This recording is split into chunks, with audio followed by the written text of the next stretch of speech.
एक गांव में मोहन नाम का एक किसान रहता था। उसके पास थोड़ी सी जमीन थी जिससे वह अपनी जीविका चलाता था।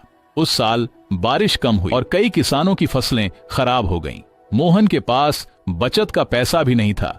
गांव के लोग निराश होकर बैठे थे, लेकिन मोहन ने हिम्मत नहीं हारी। उसने अपनी जमीन को और गहराई से जोता और कुएं से पानी खींचकर सिंचाई शुरू की। दिन रात कड़ी मेहनत करता रहा। कई बार वह थककर गिर जाता। धीरज की पत्नी सुमन अक्सर उसकी हालत देखकर चिंतित रहती थी। एक दिन उसने धीरज से कहा, इतनी मेहनत करने का कोई फायदा नहीं लगता। हर बार हमारी फसल खराब हो जाती है और हम जैसे थे वैसे ही रह जाते हैं। धीरज ने मुस्कुराते हुए जवाब दिया, मेहनत करना तो हमारे हाथ में है। कौन जाने कब मेहनत का फल मिल जाए। अगर हम कोशिश करना छोड़ देंगे तो हमारे पास उम्मीद भी नहीं रहेगी। दिन बीतते गए। धीरज हर दिन खेत में कड़ी मेहनत करता रहा। एक दिन जब वह खेत में गड्ढा खोद रहा था, उसका कुदाल किसी ठोस चीज से टकराया।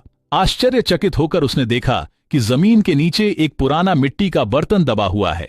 जब उसने बर्तन खोला तो उसमें सोने के सिक्के भरे हुए थे। सुमन ने यह देखकर कहा, ये तो हमारी गरीबी दूर कर सकते हैं। तुमने बर्तन क्यों मिट्टी में वापस दबा दिया?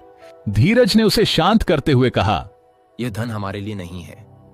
हमारा असली धन तो हमारी मेहनत की फसल है। अगर ईश्वर ने हमारे लिए कुछ सोचा है तो वह मेहनत के फल के रूप में ही हमें मिलेगा।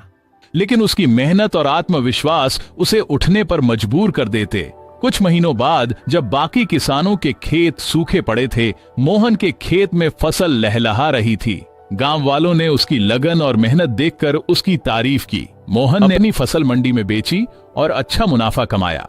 उसने उस पैसे से अपने खेत को और भी उपजाऊ बनाने के लिए साधन खरीदे और गरीब किसानों को भी मदद दी।